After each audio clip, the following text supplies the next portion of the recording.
right, New York Giants fans, evidently I called that one completely wrong. We are coming to you after the complete domination of the Baltimore Ravens over the New York Football Giants.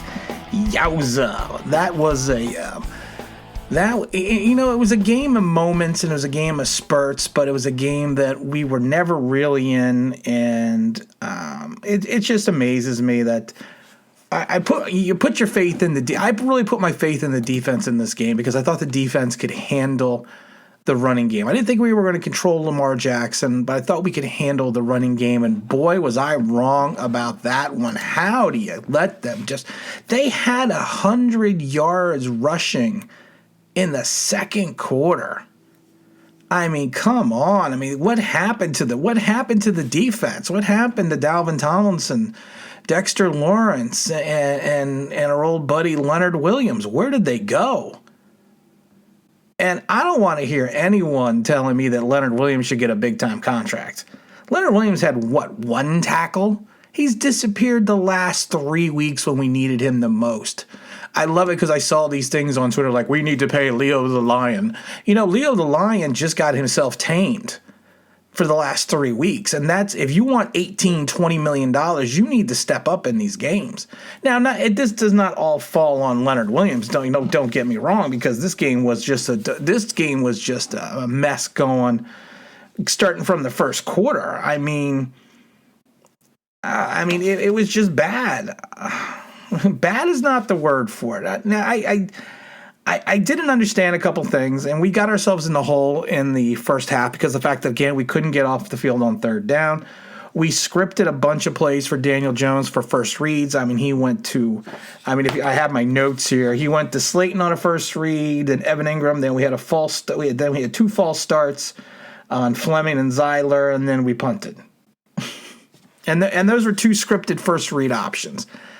And I'm not blaming, and trust me, I'm not blaming this loss on Daniel Jones. Don't say I'm blaming this loss on him.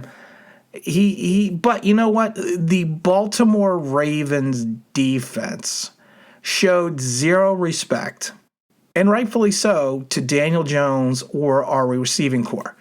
At one point in time when Daniel Jones was sacked 3 times in a row, the Ravens had no safety.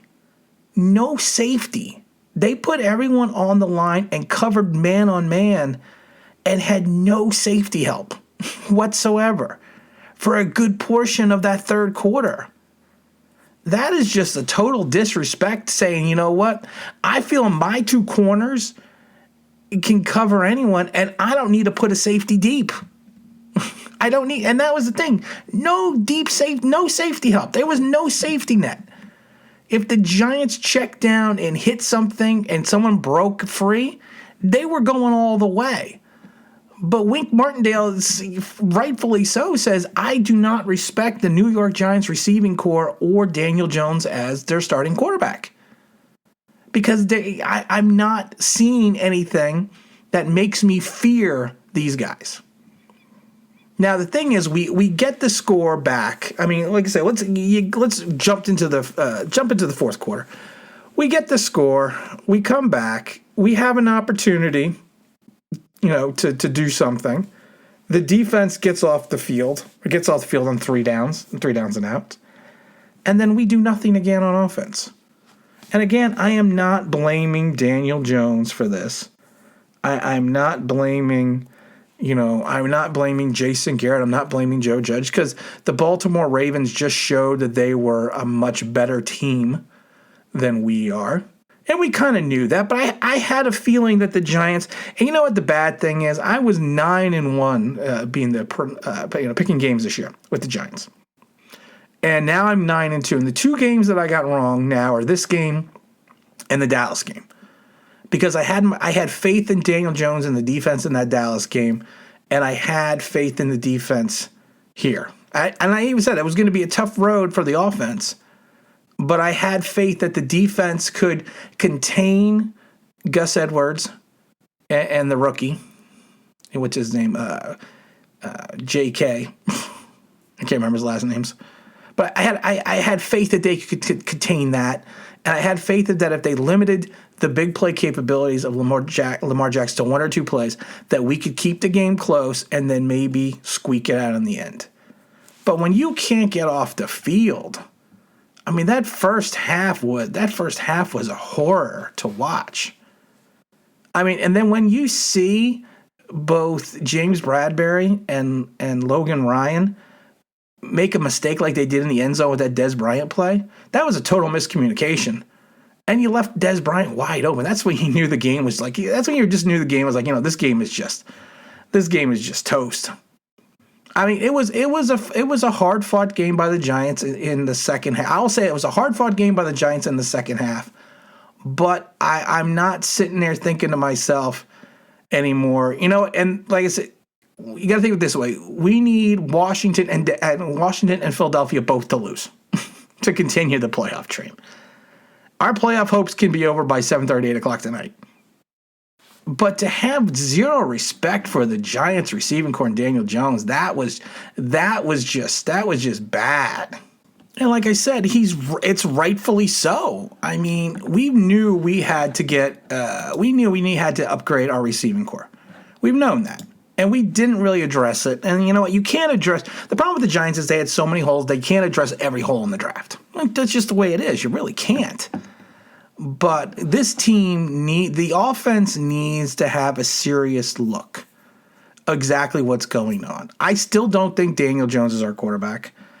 And I don't care if you put him all the weapons. I don't care if you give him Jerry Rice or whomever, or a young Dez Bryant or whoever. I just don't see him being the guy. I mean, there was a difference in that first. He did better in the second half, but in the first half, you could see he was having a difficult time making the pre-snap reads. It was much different watching Colt McCoy against Cleveland than it was watching Daniel Jones. Now, don't get me wrong. Daniel Jones has much more talent than Colt McCoy, but Colt McCoy is an 11-year veteran who understood where to put his guys in position. And that's kind of what happened in the third and fourth quarter when Wink Martindale just kind of went after the Giants' offensive line. And he just put everyone on the line and says, I'm going to put my guys straight up man-to-man coverage. I'm going to have no deep safety help, and that's it. And that's what I'm going to do. And that, like I said, I thought we could win. I really did think we could win. I really did. But again, I think my fan hat got in the way because, like I said, my fan hat got in the way with the Dallas game as well. And I'm not going to sit here and hope that the Eagles and Washington both lose so we can continue the playoff dream. The playoff dream should be over because if you're 6-10 and you've had these 3 bad weeks in a row, do you really want to go to the playoffs? I mean, is that really on your mind? I mean, we got punched our defense basically got punched in the face. And that is a shame because I thought that was the strong point, and my prediction was playing off that being the strong point. But like I said, it was just a bad game. It was bad all the way around. We had moments of hope in that fourth quarter, scoring that touchdown and getting the 3 and out. But you know what? We are who they thought they were. We are who they are. We are who we are. And the last week shows us that's what the Giants are. That's the type of team the Giants, that's who we are. We're not the team that, went on the 5-game winning streak. We are the team that just lost 3 in a row. And we need to really look at the roster and figure it out. We're not going to get into all that. Well, we'll get into more of that when we find out if we're still technically alive for the playoffs.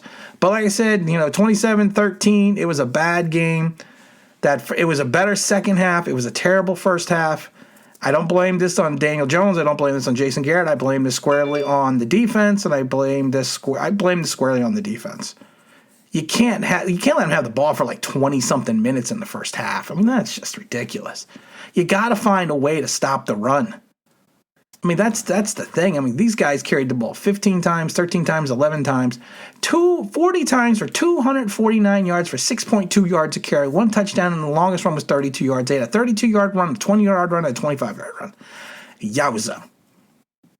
And Lamar Jackson was only 17 to 26 for 183, but he did have the 2 touchdowns. But you know what?